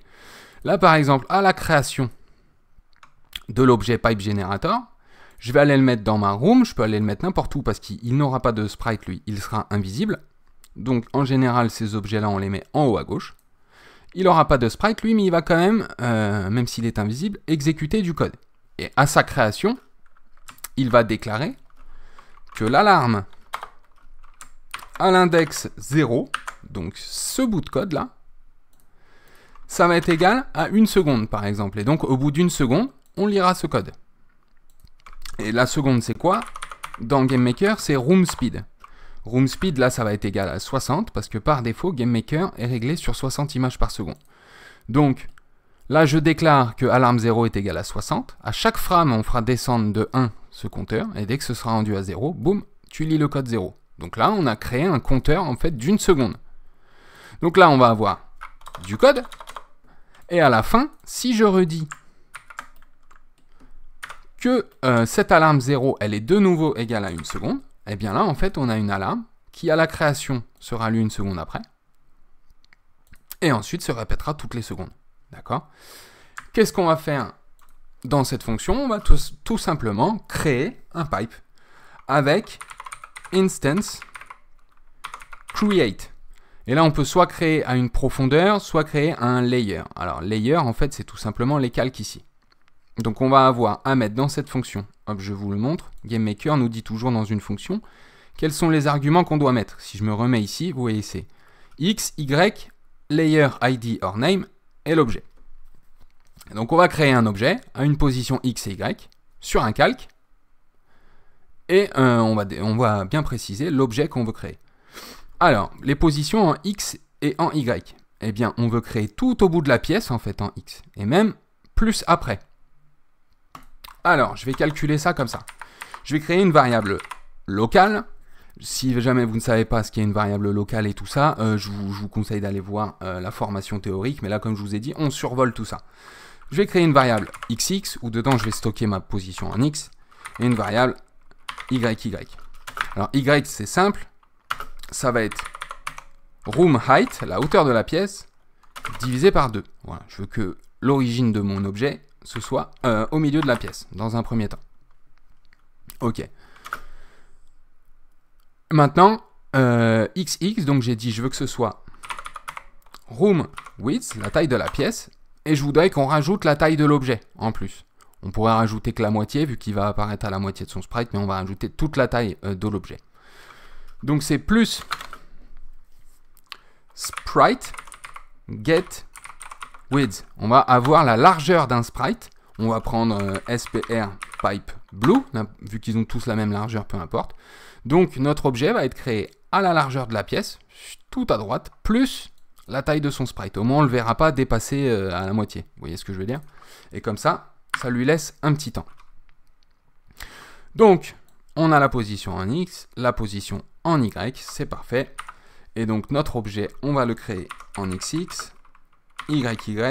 Le layer, vu que c'est un texte, là ça va bien être entre guillemets. Ok. On regarde bien le nom, c'est que des minuscules et un underscore. Faut bien pas se tromper dans les majuscules et tout ça. Donc i underscore main. Et l'objet, c'est obj pipe. Pour l'instant, il n'a qu'une couleur, ne vous inquiétez pas, ça viendra. Ok? Bon, là, voilà, c'est propre. Là, c'est nickel. Donc, on a cet objet générateur qui est créé à la création et qui va toutes les secondes donc créer ce petit objet, ce pipe. Là, ce que je vais faire, par contre, c'est que celui-là, le premier, là, je vais le supprimer. Juste pour voir si notre générateur fonctionne bien. Allez, je lance le jeu. Voilà, 1 seconde, 2 secondes. Et voilà. Bon, ça va peut-être même faire un... Ouais, on va peut-être laisser 2 secondes au début. Ça va peut-être être un petit peu compliqué. Alors, je vais être naze à ce jeu. Hein. Je vais certainement pas faire plus de 3. Hein. Je vous apprends à faire le jeu, je vous apprends pas à y jouer. D'accord? Parce que moi, c'est typiquement pas mon genre de jeu, ça. Ça peut faire voler des claviers. Vous voyez, j'ai pas fait un score de 1 pour l'instant. Donc, je vais me le rendre beaucoup plus simple, déjà, pour moi. Ok, mais déjà, on va faire 2 secondes. Et j'aimerais qu'on va rajouter une difficulté adaptative après. Au plus on va en passer, au plus ils apparaîtront vite et avec une amplitude. Mais déjà, ce que je veux faire. Alors, déjà, Pipe Generator, on va dire que tu réapparais toutes les 2 secondes, dans un premier temps. Et ensuite, ce qui pourrait être sympa, c'est que dans notre objet Pipe, là, quand il est créé, il choisisse un sprite aléatoire pour l'instant, qu'il ait une couleur aléatoire. Allez, on va voir ça. Alors déjà, on va préciser qu'on va avoir de l'aléatoire. Il faut toujours préciser ça. Je vais avoir sûrement un tuto sur l'aléatoire. Il faudra que j'en fasse une vidéo à part entière. Et donc là, on précise à GameMaker qu'on va avoir de l'aléatoire. Ok? Et maintenant, on va dire que sprite index, donc le sprite que tu as là, hop, ben cette variable, elle va prendre le pas dessus. Hein. La sprite index est égal à SPR pipe blue. Mais là, ça pourrait être égal à autre chose. Ça va être égal à choose. Voilà, c'est une fonction qui permet de choisir entre plusieurs valeurs. Et là, on va mettre SPR pipe blue, SPR pipe green, etc., etc.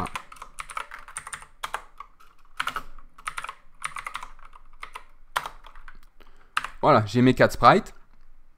Donc là, chaque objet pipe, quand il va être créé, va choisir un sprite aléatoire. Je vais tester ça. Voilà, déjà, d'entrée de jeu, j'ai un jaune. On va essayer de les passer. Je crois que j'ai trop d'amplitude ou quoi. Ou je suis vraiment naze. Hein. C'est que je suis vraiment naze, c'est terrible. C'est terrible. Ah ouais, je suis un bon codeur, je suis pas un bon gamer. Hein. Ouais, mais non, c'est que j'ai trop d'amplitude, c'est terrible. Je vais laisser la gravité comme j'avais mis tout à l'heure, ou alors je mets un tout petit peu moins de puissance de saut. Je vais essayer à moins 5. Ou alors à 8, c'était sympa, mais quand je mettais plus de lourdeur, plus de gravité, ouais, là, il est lourd, il est limite plat. Ouais, voilà, ça passe. Hein. Là, ça passe crème. Hein. Ça passe crème, mais je vais vous montrer, c'est un petit peu mieux, comme ça je pourrais vous montrer un petit peu plus de gameplay, on va dire. Parce que là, ce qu'on va faire, c'est qu'on va leur donner une amplitude pour un petit peu de difficulté. Puis après, on va faire du comptage de score. Ok? Alors, pour leur donner un petit peu d'amplitude, un petit peu, on va aller dans l'objet Pipe Generator et on va créer justement une variable amplitude. Allez, amplitude, je sais plus quoi. En anglais, vu que j'ai tendance à tout mettre en anglais, on va pas mélanger, ça va être magnitude, je crois. C'est magnitude en anglais. Et ça va être égal à, pour l'instant, on va dire 32 pixels. 32 pixels, ouais, max. Ok. Et donc, je veux que, à son apparition en Y, il puisse apparaître soit au milieu, là où il est, mais jusqu'à aussi une fourchette entre le milieu et moins la magnitude et plus la magnitude. Vous voyez ce que je veux dire? Que entre le milieu, là, il puisse y avoir un décalage, ou pas, que ce soit choisi aléatoirement, mais il puisse aller jusqu'à 32 pixels au-dessus ou 32 pixels en dessous. Vous voyez? Ça laisse en final 64 pixels de marge et on a une différence entre chaque pipe. Mais ils peuvent quand même apparaître au milieu. Alors comment est-ce que je peux faire ça?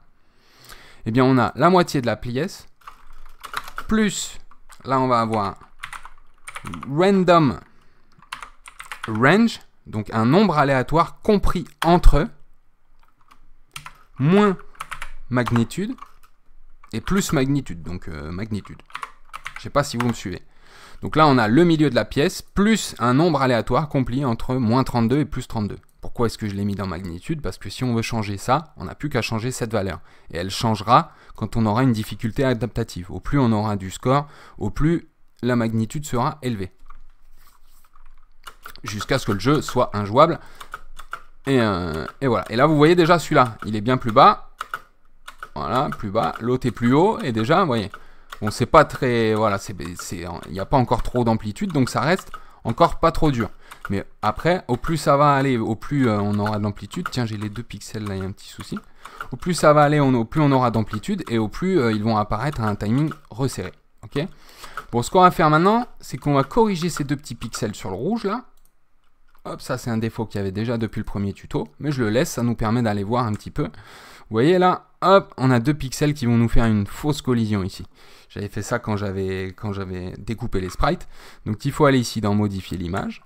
On va aller là, on va aller prendre notre petite gomme et on enlève juste ces 2 pixels. Voilà, my bad. Et là on est bon. Là on est bon, et là ce qu'on va faire, c'est un comptage de score. Alors, on a une variable score déjà de base dans GameMaker. Est-ce qu'on les compte depuis notre oiseau?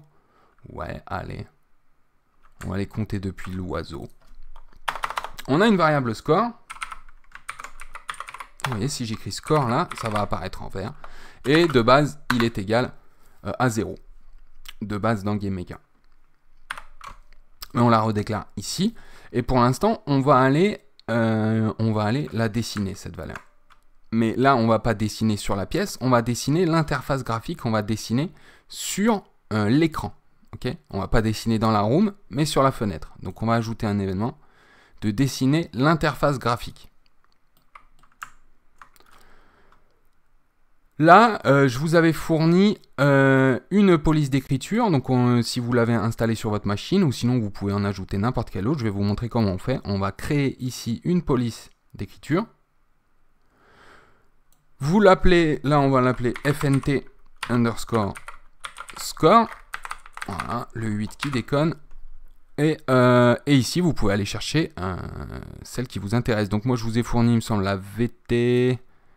VT 323 qui collait pas trop mal, il me semble.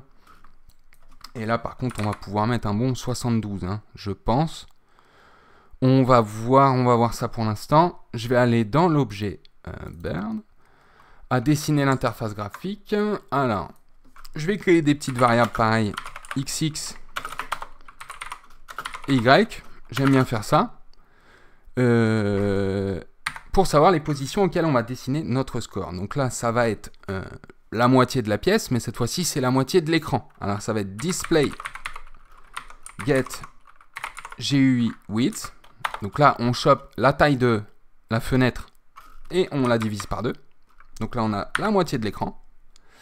Et en haut, on va dessiner à 64 pixels. On va voir.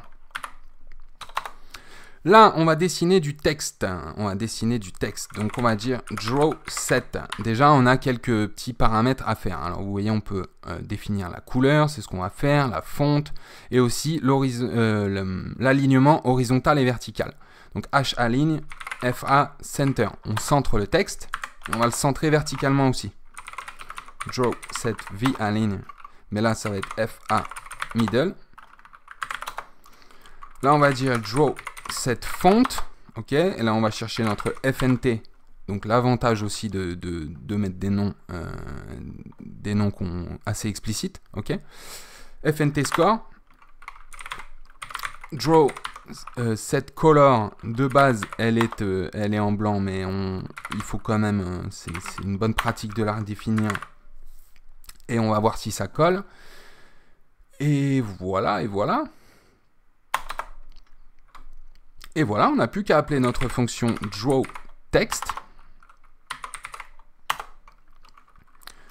en XX, en YY, et là, on va dessiner score. Je lance le jeu. Et on a un beau 0 qui s'affiche en haut. Ça me va pour l'instant, au niveau du design, ça me suffit très bien. Maintenant, si je voulais dessiner score en plus, si je voulais par exemple vous afficher du texte, score, 2 points, Hop, sur GameMaker, par contre, c'est toujours les doubles quotes. Score, 2 points. Et je pourrais mettre ce score là. Mais le problème, c'est que si je lance ça là, je vais avoir un bug. Parce qu'il va essayer d'ajouter un texte avec un nombre. Donc, on va lui dire, c'est pas le texte score plus le nombre score. C'est le texte score plus string. Tu me convertis ce chiffre en chaîne de caractères, ok? Donc là, tu me mets pas le nombre score, mais le texte score, ok? Tu m'écris pas le numéro 0, mais la lettre 0. Est-ce que vous comprenez la différence? Et donc là, vous voyez, je peux ajouter ce texte. Mais c'est très très moche, donc je vais l'enlever tout de suite. Mais c'était juste pour vous montrer ce qu'on pouvait faire, ok? Maintenant, comment incrémenter ce score? Eh bien, on va faire ça dans les pipes ici, dans l'objet pipe. Dans l'objet pipe, à la création, on va dire score gived est égal à false. Pour l'instant, on n'a pas encore donné le score. Et on va aller dans les étapes. Et à chaque frame, on va vérifier si l'oiseau nous a dépassé finalement. S'il a dépassé le centre du pipe, c'est bon, on marque le point. Donc on va dire que si objet bird .x, on accède à la position en x de l'objet. Et si ça c'est supérieur, donc s'il nous a dépassé par la droite, si c'est supérieur à x, et aussi il faut vérifier qu'on n'a pas encore donné le score, et que not score gived, alors, et bien là on va dire que oui on a donné le score, ça y est, score gived est égal à true, parce que score plus plus, on ajoute 1 à score. Voilà, tout simplement. Je lance le jeu. Hop, alors on va essayer de voir ça. 1, ça y est. 2, et ben voilà, c'est parti. C'est parti, c'est parti. Bon bah c'est super, on a un jeu fonctionnel, je suis toujours aussi nul. Je suis toujours aussi nul, ok c'est super. Bon, eh ben maintenant ce qu'on va faire, c'est qu'on va se faire un petit menu démarrer et un menu game over, histoire que tout ça, ça ressemble un petit peu plus à quelque chose, que ça restarte pas comme ça de manière abrupte. Allez, c'est parti. Alors, pour créer des menus, pour pas que le jeu démarre directement comme ça, on va faire tout depuis l'oiseau. Je sais pas si j'avais fait ça ou si j'avais créé un objet main dans la première version du tuto, mais là on va simplifier encore plus les choses. On va aller directement dans l'oiseau. Et à la création, là déjà, on va lui définir 3 états. Je vais appeler ça les game states. Et donc on va créer une énumération de 3 états. On va énumérer donc les game states. En général, la convention veut que les énumérations, on les mette en majuscule comme ça. Et donc on va avoir un état start, un état play, et un état game over. Ouais, je pense que ça suffira. Et on va avoir donc, on va créer une variable globale, global var state. Et dans un premier temps, au lancement du jeu, à la création de l'objet là, du coup on sera dans un état start.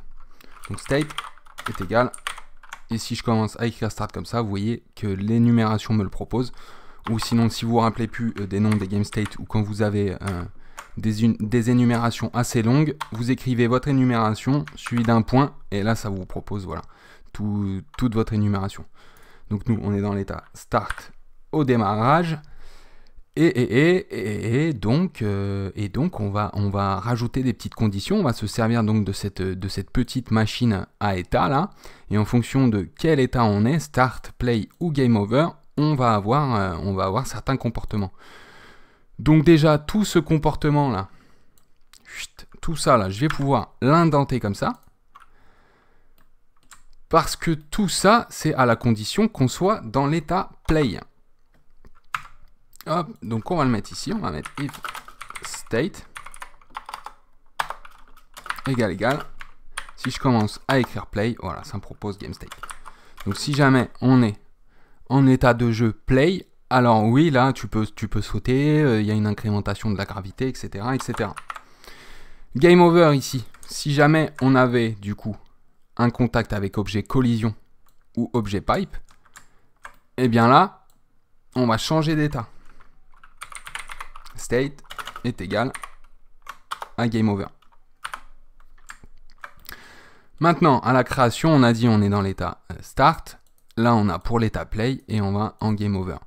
Bon, alors quelle serait la condition d'être en état play? On va dire quoi? Appuyer sur la touche entrée ou espace? Ouais, ça va être espace. Alors, ce qu'on va faire, c'est que l'input ici, on va le prendre, on va le mettre là. Ouais. Vu que ça va être notre touche qui va nous permettre aussi de démarrer le jeu. Donc ici, on va mettre un if state est égal à start. Et là, on va checker si on appuie sur la touche. Et sinon, ça sera else if. Ok. On met bien ça dans un else if, comme ça, l'input jump qui va nous permettre de passer à l'état play, ça va pas nous faire sauter directement. Ok. Et d'ailleurs, ce sera peut-être un problème, donc c'est à voir. Tiens, peut-être que je l'enlèverai, ça, peut-être que je le ferai sauter directement. On va voir.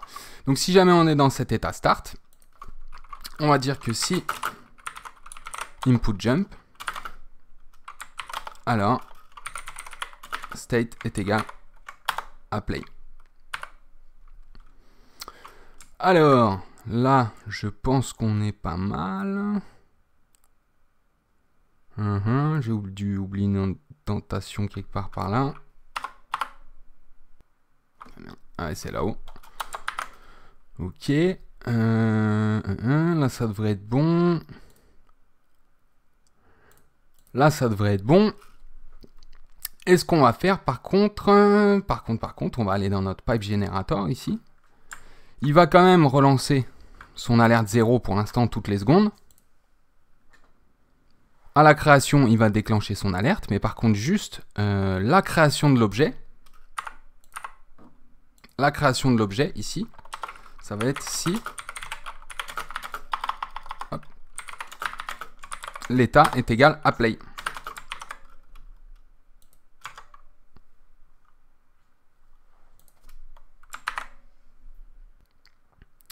Alors là, on va voir, on va lancer le jeu pour l'instant. On n'aura pas les menus décrits, mais on va lancer le jeu pour l'instant pour voir à quoi ça ressemble.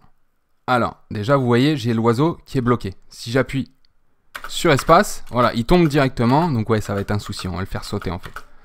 On va le faire sauter, et à partir de là, j'ai la création. Et si jamais je touche, voilà, l'oiseau arrête de bouger. Là, en fait, je suis en état game over, on ne le voit pas. Mais du coup voilà, il n'y a plus de tuyaux, il n'y a plus rien. Ok. Bon, déjà dans un premier temps, on va se dessiner tout ça pour que ce soit un petit peu plus clair. Et pour faire sauter l'oiseau, je vais aller changer ça tout de suite. On va juste voir ici en enlevant le else if comme ça.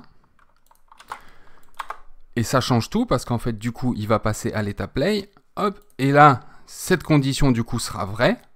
Et du coup, il y a input jump dedans. If input jump est là, et du coup cette condition sera vraie dès le premier appui sur la touche espace. On va aller vérifier ça tout de suite. Hop, j'appuie, et voilà, il saute directement. Le fait de déclencher, ça envoie le premier saut. Ok. Le fait de démarrer le jeu. Bon voilà, là c'est fonctionnel. Et ce qu'il va nous falloir paramétrer, voilà, ensuite c'est l'arrêt de tout ça une fois qu'on est en game over, qu'il n'y ait plus de mouvement. Alors, ce qu'on va faire, ou alors que ça fasse tomber l'oiseau directement, on va voir. Mais déjà, on va dessiner le menu, dessiner l'interface graphique. Donc là, il dessinait le score ici. Hop, ce qu'on va faire, les positions ici du score, on les laisse ici. Le setup, ça va être bon pour tout. XX aussi, le milieu de l'écran, on se le garde. Et c'est le Y qui va changer. Ok. Donc là, on va faire un if state est égal à start. On va mettre nos conditions. Là, ce sera un else if state est égal à play. On aura ici donc notre score qui va être dessiné. Et on le dessinera également en game over, mais ça on le verra plus tard. Et ici on aura un else. Un else tout simplement, parce que c'est la dernière condition aussi. On pourrait mettre else if state est égal à game over, mais vu que c'est le seul état qui nous reste, eh ben, on n'est pas obligé de le préciser. Donc là on pourra aussi dessiner notre score, mais comme il y aura tout un tas d'autres conditions, j'en refais quand même un copier-coller. Ici ce qu'on va faire, c'est que pour YY, on va aller choper display get GUI height.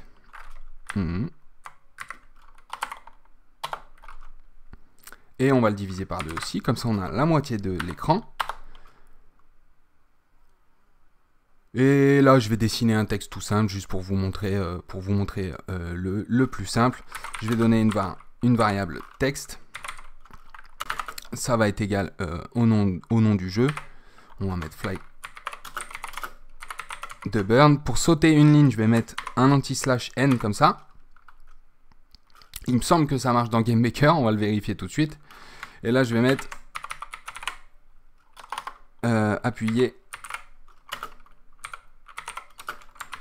sur space pour jouer. Et on va voir ça tout de suite. Donc là, je vais faire un draw text.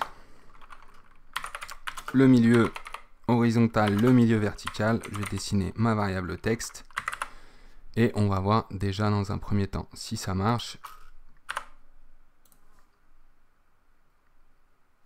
Ouais, l'anti/n, c'est bien pris en compte sur GameMaker. Bon, c'est assez simpliste pour l'instant, mais déjà, c'est sympa, c'est déjà un petit peu plus convivial, ok? On appuie sur Space, donc on a le premier saut. Maintenant, ce qu'on va paramétrer, ouais.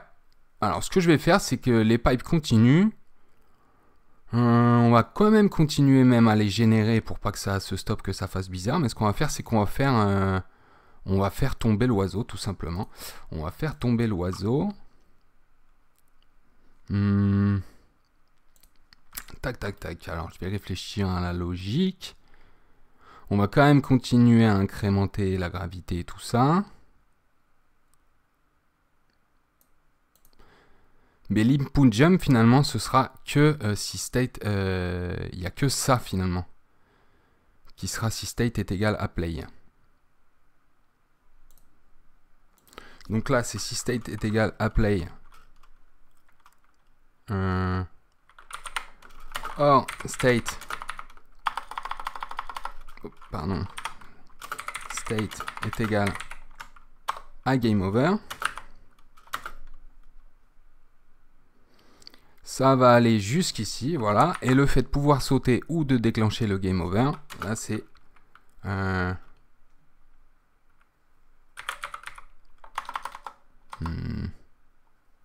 on va le mettre tout simplement comme ça. If.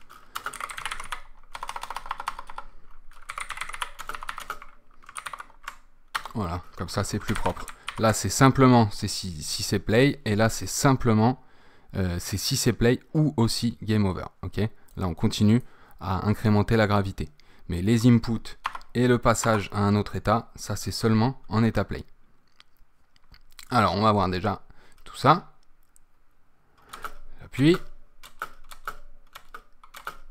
Hop, voilà, l'oiseau est tombé, j'ai plus le contrôle. Mais par contre, voilà, ça continue d'avancer et tout ça. Donc si on arrêtait tout, ce serait un petit peu choquant. Et ce qu'on va faire, donc, c'est que dans le pipe generator, on va dire que si l'état n'est pas égal à start, et c'est plus rapide que de mettre s'il est égal à play ou à game over. Okay, et dans ce cas-là, il n'y a que à l'état start que ça marche pas. Alors ce qu'on va faire aussi, hop, dans l'oiseau, je vais récupérer ça. Ouais, il va continuer à dessiner le score. Et ensuite, Il me récupère encore le milieu vertical et là on va dire game over. Appuyez sur espace pour ouais, je vais mettre rejouer. Ça c'est ok. Maintenant dans la logique du jeu, dans les étapes, on va aller ici, on va recréer encore une condition et on va dire que si state, hop, je vais peut-être vous grandir ça un petit peu, on fait un petit peu d'espace. Si state c'est game over, alors on va pouvoir rejouer et je vais vous montrer tout un tas de soucis que ça va pouvoir engendrer. Si je mets juste tout simplement si input jump, hein, encore une fois notre touche espace, alors state est égal à play. Bien là, ça va causer tout un tas de soucis. Alors, on va voir tout ça. J'appuie sur play. On est dans l'état start. J'appuie sur espace, état play. On est bon. On a notre jeu. Comptage de score. C'est parfait. Maintenant, je vais aller dans l'état game over. Hop, game over. J'ai plus le contrôle. J'ai rappuyé sur espace. Donc le jeu recommence, l'oiseau est très bas, j'ai très certainement le contrôle, mais il est très loin, donc il faut le remettre à sa position. Il faut remettre le compteur à 0 aussi. Voilà, c'est tout un tas de soucis. Et il faudrait supprimer les pipes qui sont déjà existants. Alors, ben on va s'écrire tout ça. Hein. Tout ça, c'est dans notre logique. Ici, c'est quand on recommence le jeu. Ok. Alors, on va se remettre dans un état play, mais avant. Quelles sont les positions d'origine de l'objet? XX est égal, YY est égal. On va aller voir les positions de notre oiseau ici. Hop, c'est écrit 96, 96. Ah ouais, pile poil. Donc 96, 96. Alors du coup, hop, je peux le mettre juste la variable pose comme position. Ça va être égal à 96. Du coup, quand on recommence le jeu, on va dire objet burn.x c'est égal à la position et objet burn.y pareil.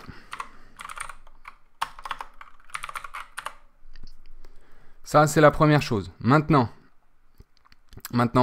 on va détruire tous nos pipes. Mais on va vérifier avant, ça c'est toujours une bonne pratique, si les objets existent. Sinon, ça peut faire un bug. Donc, on va dire if instance exist objet pipe. Eh bien, on détruit tous les objets pipe. Instance destroy objet pipe. Ça, c'est mis à jour. Maintenant, on va remettre le score à 0. Score est égal à 0.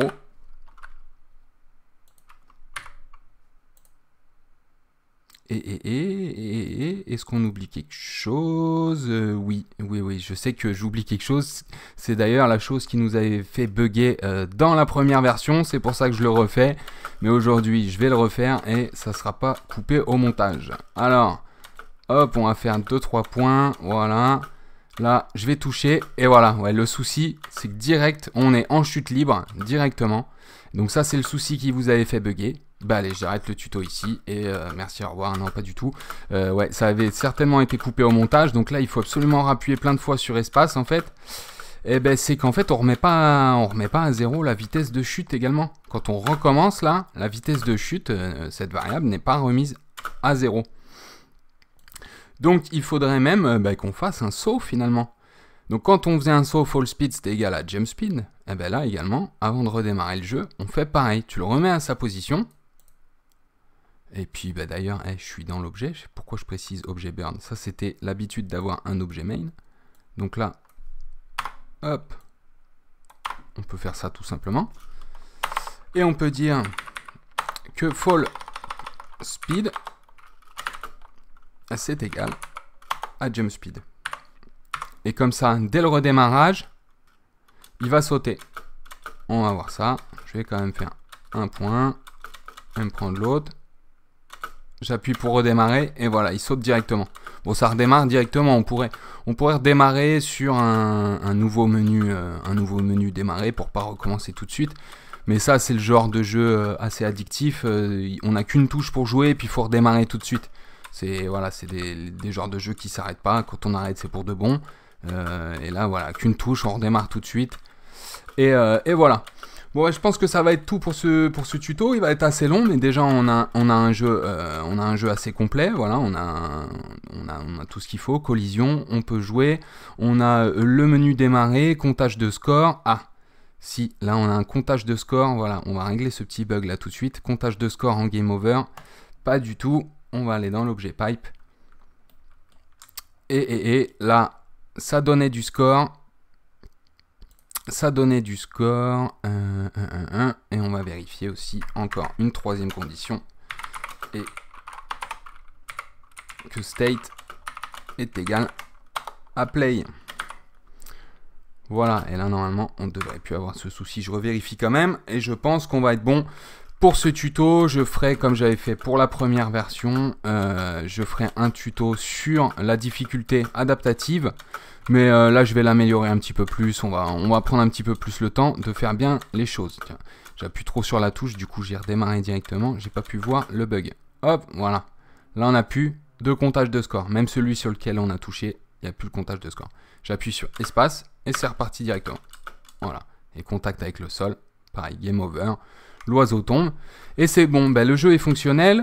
Et maintenant, je vais faire un jeu sur la difficulté adaptative, sur la sauvegarde et pourquoi pas un export un petit peu plus sympa. Et pourquoi pas se servir de jeux comme Cobaye pour essayer de vous expliquer un petit peu aussi toute la résolution, comment s'adapter à... Comment être sûr qu'on s'adapte à plusieurs écrans, à plusieurs résolutions, s'adapter 16 neuvième, 4:3, etc. En tout cas, je vous remercie d'avoir suivi ce tuto. Je ne sais pas si vous avez suivi dans sa première version, mais en tout cas, si vous êtes nouveau sur la chaîne et que vous avez commencé par celui-là, bravo d'avoir terminé ce petit jeu. C'est toujours sympa de terminer des petits jeux complets, de terminer des jeux complets comme ça d'une seule traite. Et puis on va l'améliorer. Maintenant, je vous donne rendez-vous dans la partie 2. Elle va sortir assez vite. On va rajouter donc de la sauvegarde et de la difficulté adaptative pour un jeu encore plus complet. Bon moi je vous donne rendez-vous à très bientôt sur la chaîne pour la suite, ou sinon vous avez déjà des tonnes d'autres guides, ou rendez-vous sur la GameMasterAcademy.fr ou le Discord pour discuter de tout ça. Allez, moi je vous dis à bientôt. Ciao ciao.